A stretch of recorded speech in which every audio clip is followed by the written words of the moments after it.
Welcome to Beyond the Campfire, the Dead by Daylight podcast where we dive into the stories, secrets, and strategies behind the horrors and heroes within the fog. I'm Dogbomb, and I'm joined, as always, by my co-host, Lemonlicious. Hello, Lemon. How are you? Dogbomb, nice to see you again. You too. Not like we play Dead by Daylight every single night.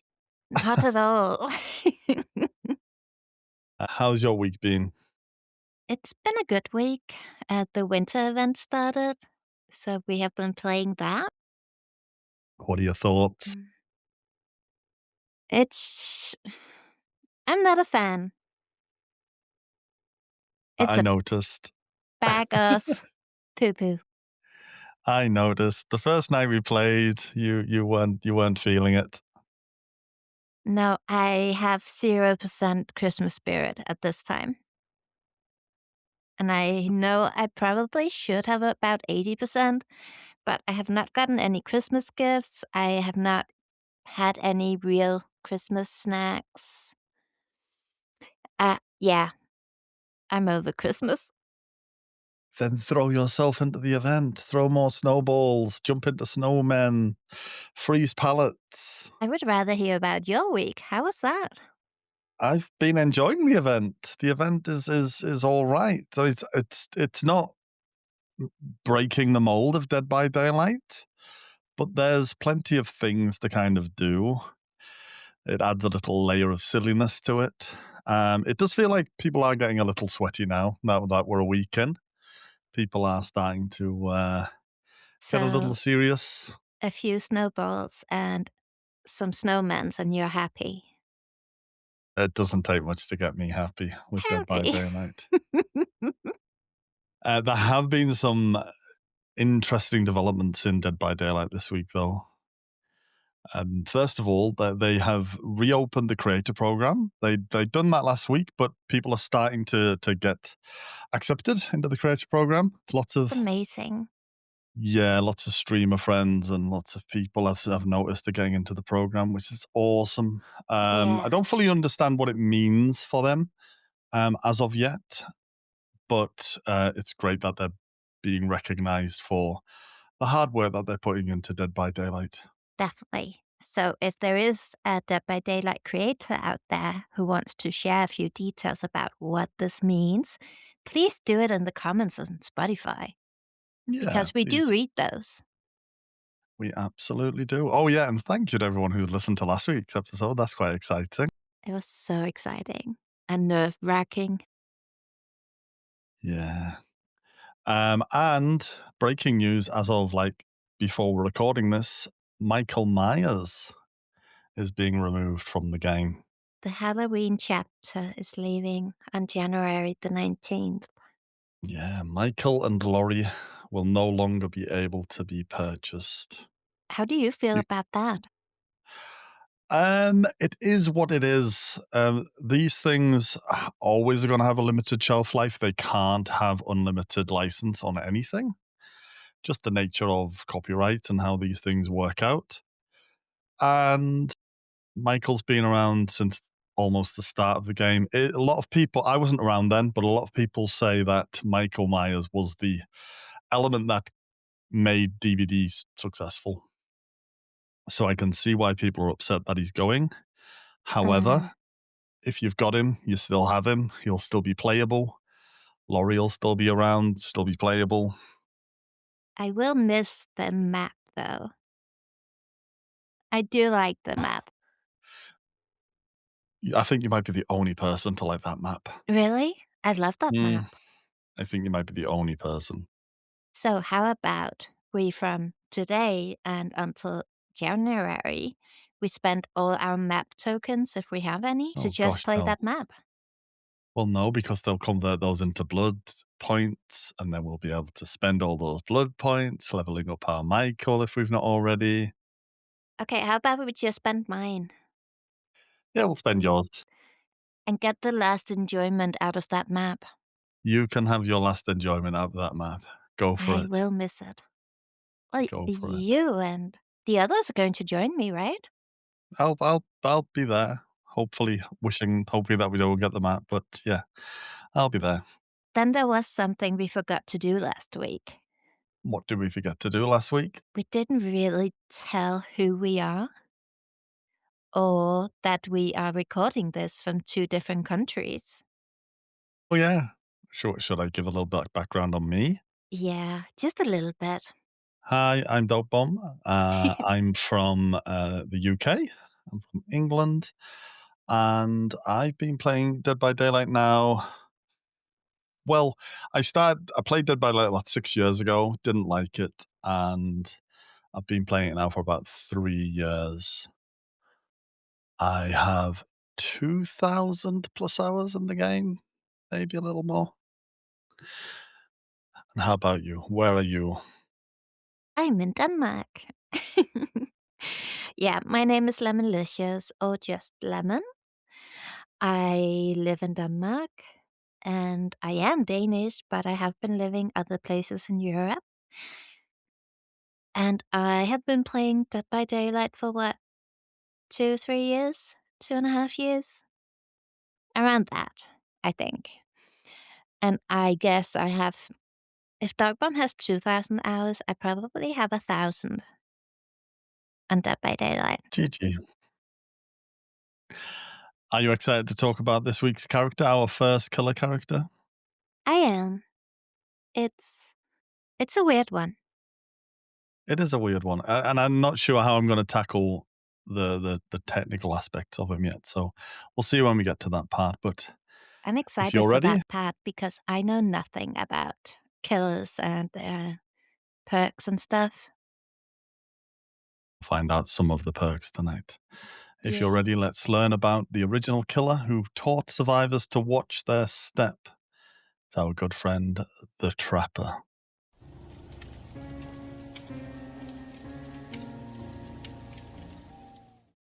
So the Trapper. The Trapper's name is Evan McMillan. And if you now think that Macmillan sounds familiar, do you, Dogbomb? You do, yeah? You do? Will you tell us why? There's a map. There's a Macmillan map. There is the Macmillan estate. And we will come back to that map later. So the Trapper lore is kind of messy. So I have split it up in 3 parts. The in-game bio about the Trapper, then we have the maps, and then the tomes. In the Trapper's bio in the game, we learn that he idolized his father. We don't know anything about his mother, but Evan was raised under his father's very firm hand, and Evan had taken on the task of running the workforce for the family business. But then the mental health of his father, whose name is Archie, started to go downhill. Evan does what he can to protect his father from the herd of people that want to get their hands on the family fortune. No matter what Archie asked for, Evan would do it. At some point, Archie's mental health snaps, and Evan became the enforcer of what would be known as the worst mass murderer in modern history.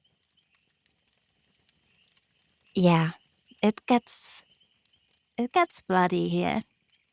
The bio tells us that Evan led hundreds of men into the dark tunnels, and then he detonated some explosive that sealed the mines, and then he left the men to their own fates.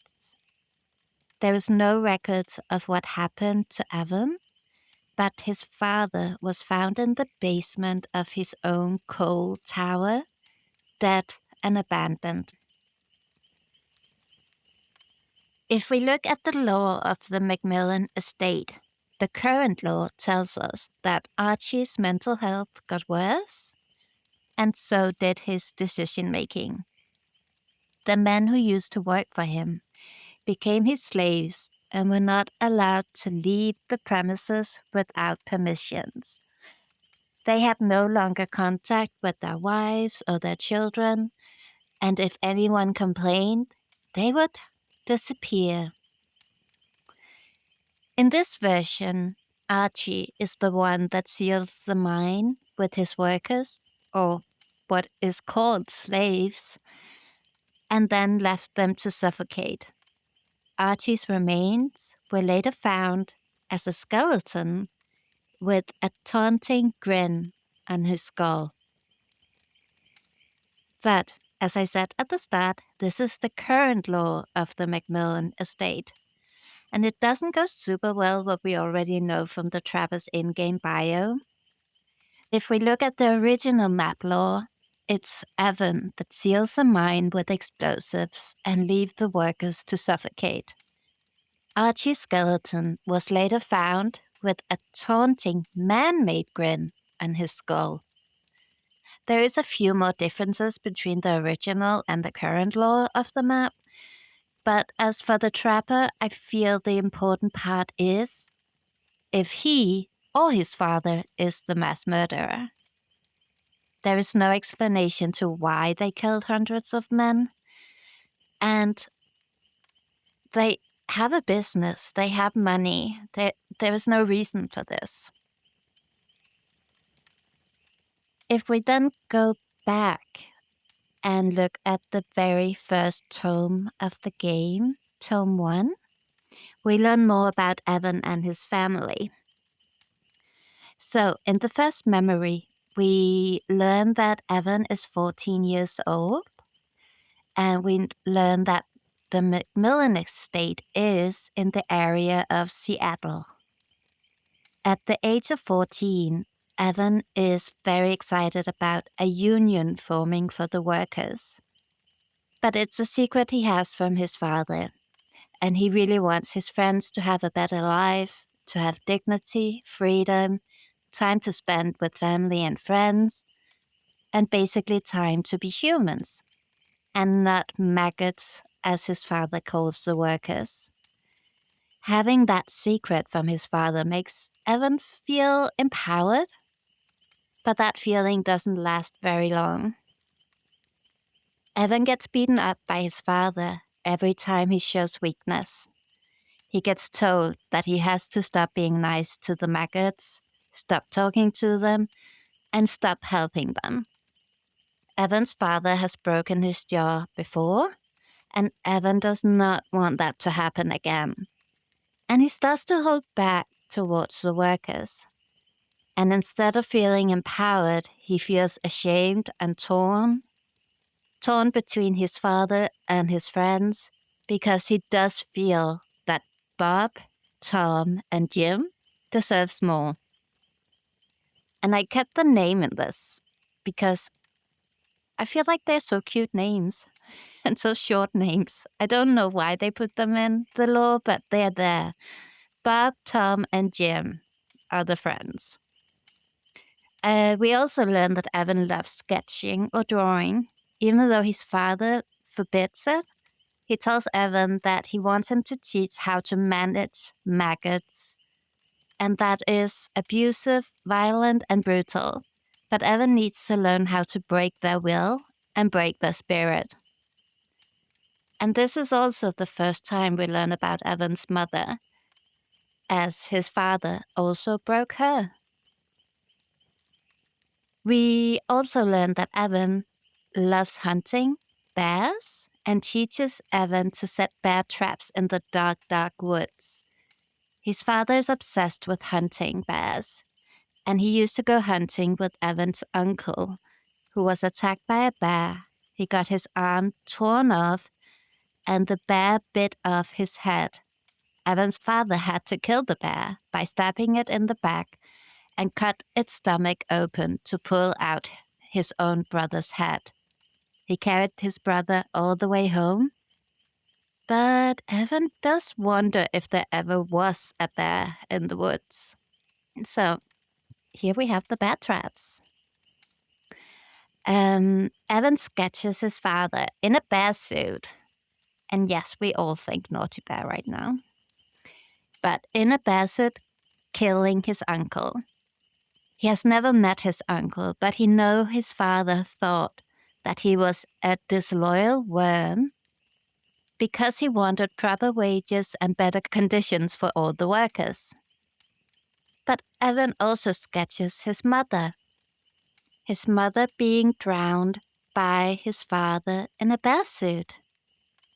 His father always told Evan that his mother drowned, and it was an accident.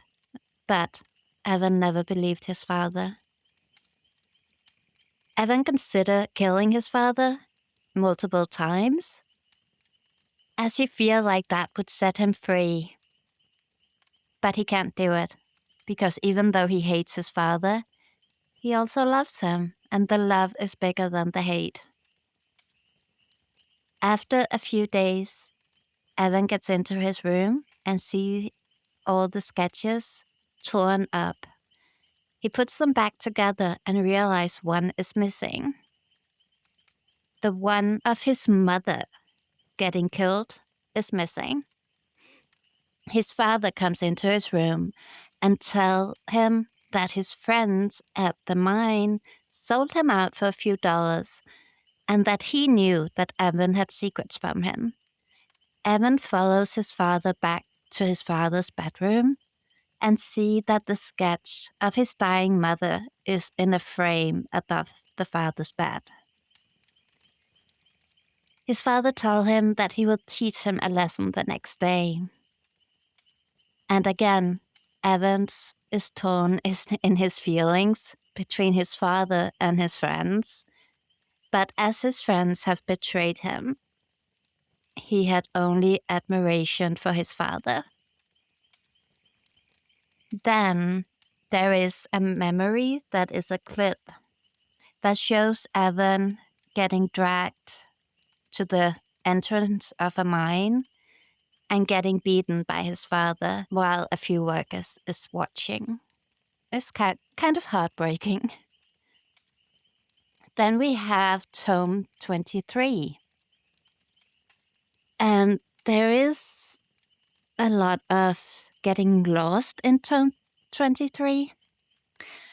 And it is where the trapper get lost in the fog. That he find himself in the middle of nowhere with no one, no mine, no estate, just nothing in every direction. The only thing he sees is the damn fog. But then he gets a memory, but it's not his own memory. It's a memory of a man that is lying in a trap, a bear trap. It's his uncle. He hears his father's voice, and we learn that his uncle is called Roland because his father is asking, Roland, what have you gotten yourself into? His father feels like his brother is weak and doesn't save him. That is 23 is the most recent tome, isn't it? Yes, it is. It's the current Yeah, one, I think. I said it last week. I don't really read these tomes, but I do occasionally flick through them and I see the artwork. And the most recent one is all maggots. There's like Yeah. a huge human-sized maggot, and there is a guy being consumed by maggots. And I didn't fully understand the whole maggot reference until, you just gone through and explained what the father called the workers and things. That is dark. It's very dark. Very dark. Also, that they are mass murderers, or at least one of them are. Yeah. But is it the trapper or his father? We don't know. We don't know. Does anyone know? Oh, yeah, if you know, let us know down in the comments on Spotify. Somebody must know, surely. Well, thank you. You also touched on one other thing, and that was wearing the bear suit. And Yeah, you said everybody will be thinking about Naughty Bear right now. yes. And I tried to find information about Naughty Bear because I Yeah. thought I was going to play the game. Like, get in there, get my hands dirty. But the game doesn't exist anywhere. So at least I couldn't do it legally, and I didn't want to look for other options. I think there's a whole community built up around that game. It's a bit of a rarity. I think there's 3 games in the Naughty Bear series Oh, available on the Xbox 360 and PlayStation 3, I want to say. I'm sure somebody will correct me on this part if I'm wrong. But I've never played them. I think they play a lot like the game Manhunt, which was a Rockstar game, which was banned in the UK for being quite grim and quite gross. But I haven't played them. I haven't played them. Don't yeah. really intend to play them. I Uh, did read that they had been on Xbox but was taken down, right, okay. but not have been on PC as far as I could. But is a character owned by Behaviour, so which is why they have ended up in Dead by Daylight. And we love Naughty Bear, We do. even even if we know the backstory now. Yeah, he's cute. Well, thank you very much. Thank you for sharing. So how do we play the Trapper?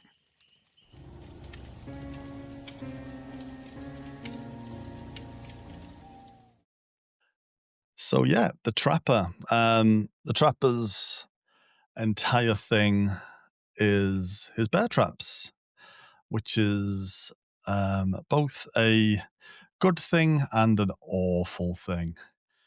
He can snowball. He's one of these killers that can start with a bad start and then absolutely snowball and get all 4 players on hook. You basically have to start by doing a whole lot of setup. You start with 2 traps without any add-ons, and there are 8 traps on the map. And at the start, you have to go and place traps, pick up traps, place traps, and basically build up your network of traps before any chasing can really begin, unless you stumble across someone.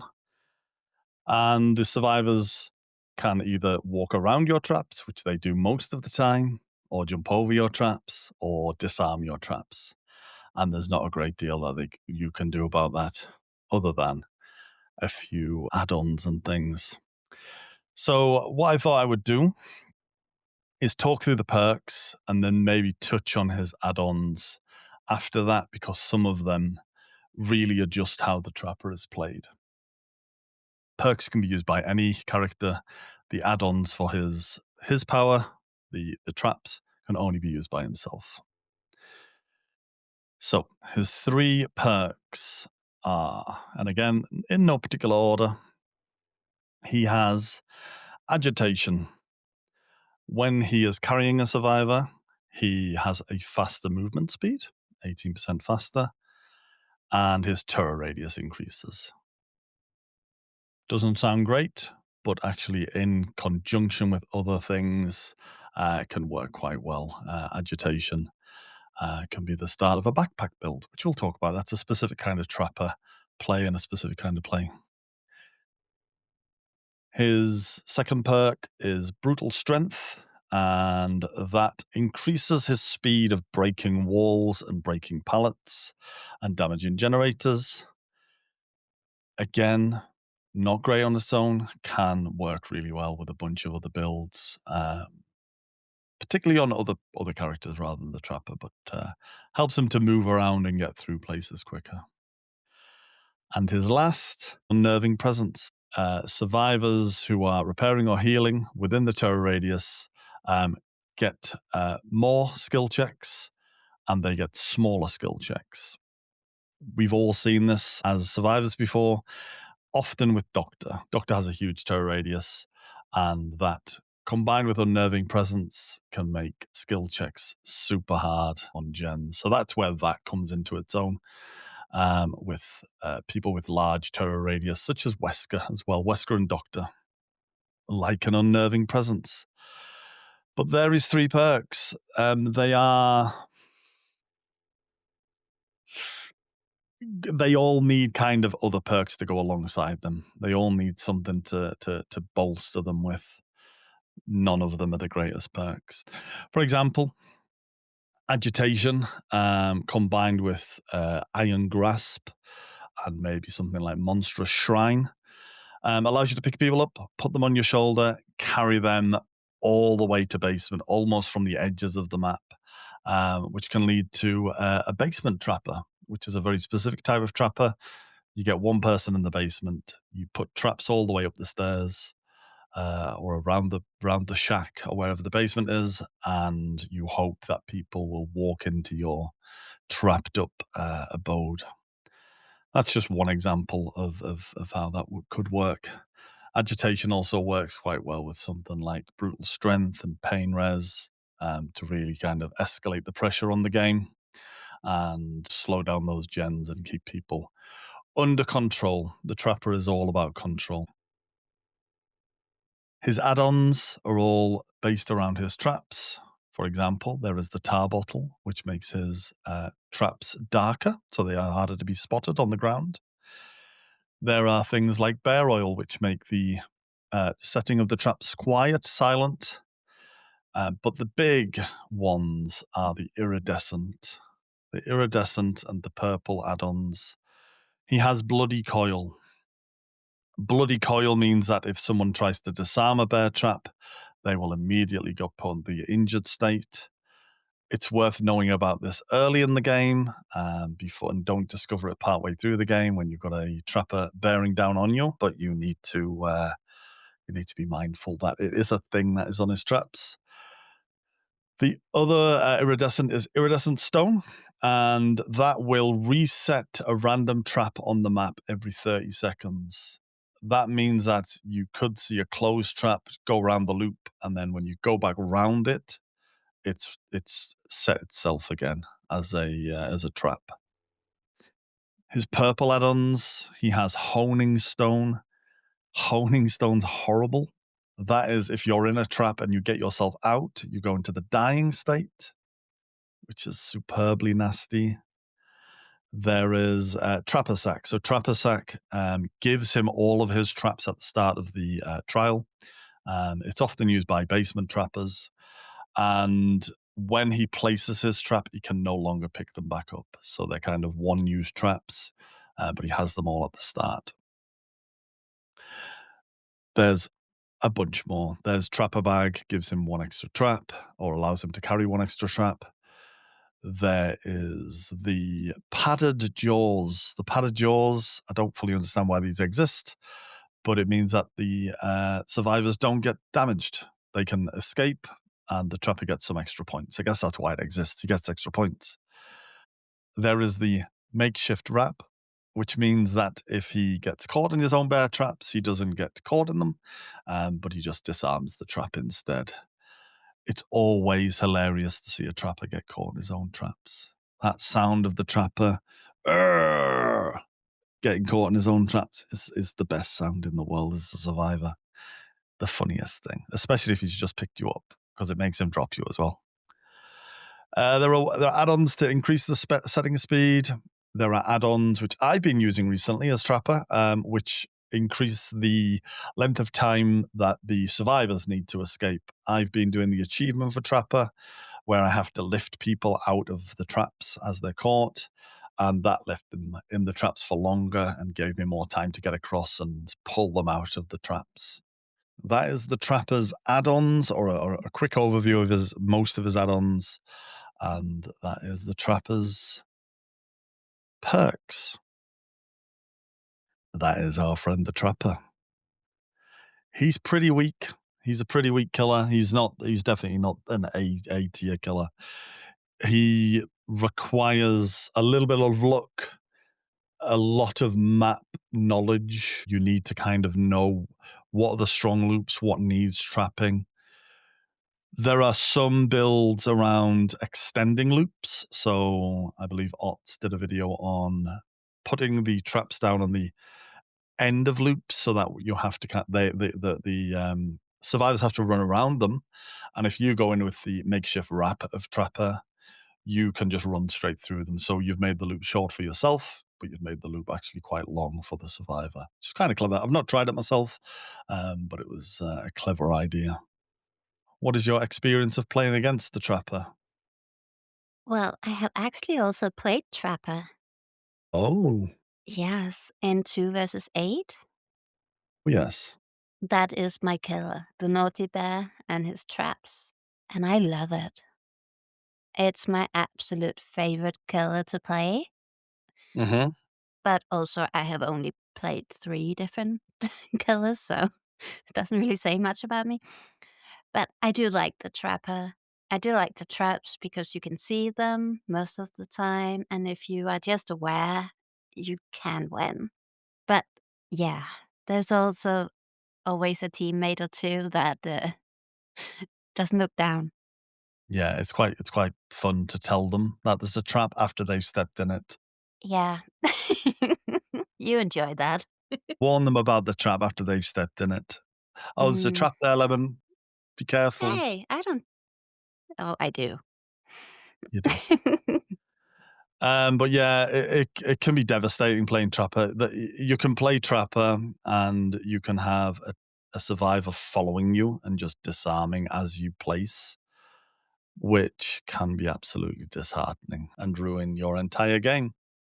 Aw, poor trappers.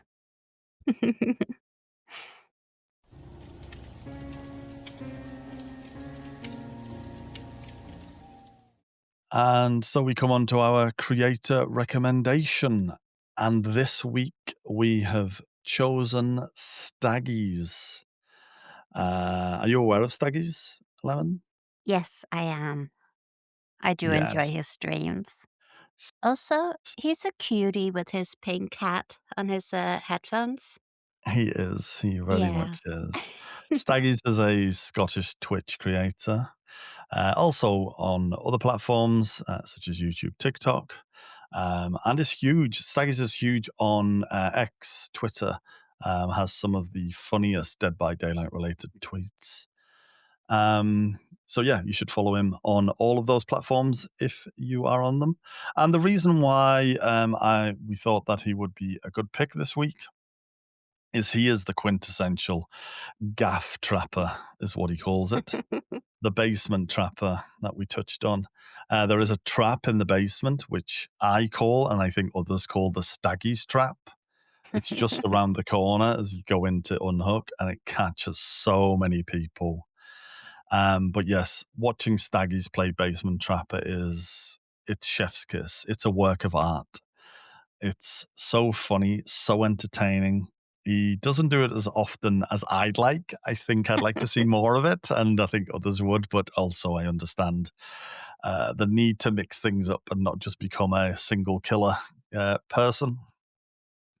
But yes, if you want to see a good basement trapper and a fun naughty bear trapper, always plays naughty bear as well, then definitely check out Staggies on Twitch generally through the daytime, UK time, and sometimes on weekends as well. And Is he's just a Staggies. lovely person. Like, He is. He has a yeah. fantastic community. So Yes, definitely go watch him. definitely, definitely. What I didn't do last week is we didn't actually give a link or anything to Slate. We just said it's there on Twitch. So yeah, if you can't spell Staggies because it's got a Z in and everything, it's confusing. There will be a link in the show notes, and there will be a link added to last week's show notes as well for Slate. Who's on next week, Lemon? I was thinking we need to know more about Meg. Meg Thomas. Do we need to know more about Meg I Thomas? think we do. Do What if we? we actually start to love her? Yeah. So Okay, next let's week, do Meg I am Thomas. going to talk about Meg. Okay. We will also quickly say thank you so much if you listened to last week's episode, if you've left any comments, if you've messaged us privately. I know a lot of people have messaged us to say how much they enjoyed. Thank you, thank you, thank you. Thank you to those people who followed and did 5-star reviews on different Mm, platforms as well. it's huge. Thank you, thank you, thank you. If anyone has a trapper build they'd like to share with us, I'd love to see those this week. If you want to leave that in the comments. If anybody has an experience of a trapper game that they've played in the past, have you been caught by a basement trapper? Have you been that person? Have you been the last one to go in the basement? There's always that moment where there's 3 people in the basement and you're outside and you're like, "Do I bother or do I go in and wait for the hatch?" Have you been that person who's gone in for the big save? Let me know. I think I'm tempted to try a trapper game this week where I'm the You killer. should. I'd like to know about that next week. That's on. You That's do that on this now? week. Yeah, yeah, that's on now. You do that this week, and then you let us know about it at the start of next week's show. Deal. And as we wait for that, I hope everyone enjoyed this week's episode. Play safe out there, and don't get hooked.